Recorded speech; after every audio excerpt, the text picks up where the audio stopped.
Yes. అందరికీ నమస్తే. నేను చాలా లాస్ట్ మినిట్లో నాకు చెప్పారు, ఒక ఒక ఇండిపెండెంట్ సినిమా ఉంది, కొత్త సినిమా ఉంది, మీరు సపోర్ట్ చేయాలనగానే వంశీ అన్న చెప్పగానే నాకు చాలా, ఏ సినిమా అని అడిగాను. నాకు ట్రైలర్ అశోక్ పంపించాడు, చూశాను. చూస్తున్న ప్రతి క్షణం నాకు నా పాత మెమరీసే గుర్తొచ్చాయి. నా చిన్నప్పుడే గుర్తొచ్చింది. వీధిలో ఒకే టీవీ ఉండేది. ఆ టీవీ ముందు సండే రోజు సాయంత్రం 4 అందరం అక్కడికి చేరుకునేవాళ్ళం. ఎందుకంటే అక్కడ చాలా గొప్ప గొప్ప సినిమాలు వచ్చాయి. ఆ రోజుల్లో మనందరికీ ప్రపంచాన్ని పరిచయం చేసిన ఏకైక టీవీ ఛానల్ మన దూరదర్శన్.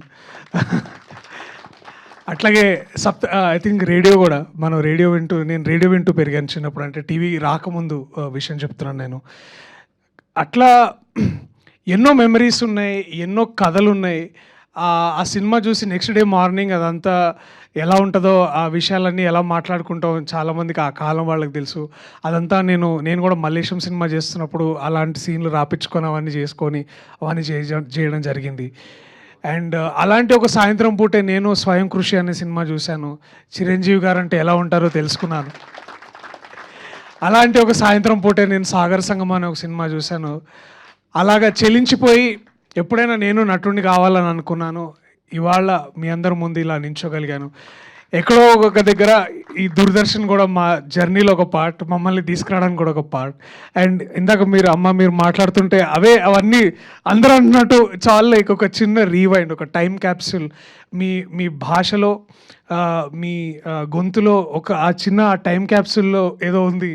సడన్గా అందరం అక్కడికి వెళ్ళిపోయాం. సో చాలా బాగా అనిపించింది. అండ్ ఇది ఒక కమ్యూనిటీ ఫీలింగ్. అంటే ఇప్పుడు ఈ ట్రైలర్లో చూపించినప్పుడు ఒక ఇద్దరు ప్రేమికులు కలుస్తారు.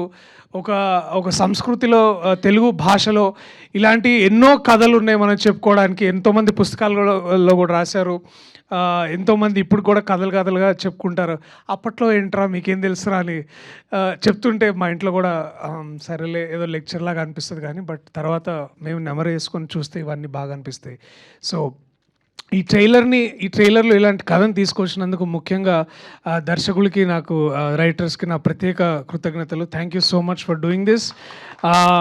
ఎందుకంటే ఇది కేవలం ఒక చిత్రంగా కాకపోయినా ఇప్పుడు చూసే వాళ్ళందరికీ ఒక కల్చరల్ డాక్యుమెంట్ అనమాట. అంటే ఆ టైంలో ఎట్లా ఉండేది, ఒక టీవీ అంటే అలాగా ఆ క్యాథోడ్ రే ట్యూబ్స్ అంటాం కదా, అట్లాంటి టీవీ ఎలా ఉండేది.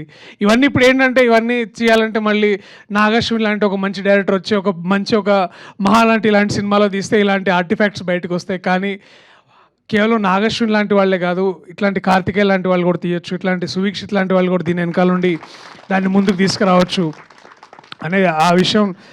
Guts bro, guts man. నాకు డబ్బులు ఇచ్చినా కూడా ఎందుకులే అన్నట్టు నేను కూడా ఆలోచిస్తా, తీయనేమో అట్లాంటిది. బట్ మీరు చేశారు, ఇది నాకు చాలా సంతోషం. అందుకనే ప్రొడ్యూసర్ చంద్రిక గారు కూడా ప్రత్యేక కృతజ్ఞతలమ్మా. Congratulations on this. ఈ దూరదర్శిని ఇందాక మేడం అన్నట్టు సమీప దర్శనిగా అందరినీ, ప్రేక్షకులందరినీ థియేటర్కి తీసుకురావాలని, మీకు బాగా డబ్బులు రావాలని మనస్ఫూర్తిగా కోరుకుంటున్నాను. My best wishes to the entire team of the film Doordarshini. And special congratulations Suvikshit, అలాగే Geethika. All the very best guys. I know నీ ఫస్ట్ ప్రెస్ మీట్ బాగుందా? ఇక్కడి నుంచి ఎట్లుంది ప్రపంచం?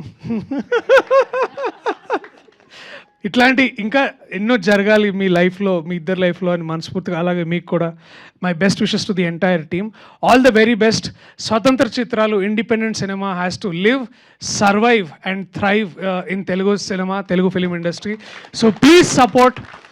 May 15th ఇవాళ నేను వచ్చిన కారణం కూడా అదే. నా వంతు ఒక ఉడతా భక్తిగా ఇలాంటి ఇండిపెండెంట్ సినిమాకి ప్రోత్సాహం కలిగించాలని, అండ్ మీరు కూడా ఆ పని చేస్తారని. ఎందుకంటే గొప్ప సినిమాలు, మంచి కథలు రావడానికి మా బాధ్యత ఎంత ఉందో మీ బాధ్యత కూడా కొద్ది గొప్ప ఉంది. సో దయచేసి మమ్మల్ని బ్లెస్ చేయండి at the theatres on the May 15th. Thank you so much. I love you all. Thank you. So Doordarshini అందరికీ ప్రియదర్శిని అవ్వాలని మనస్ఫూర్తిగా కోరుకున్నాము.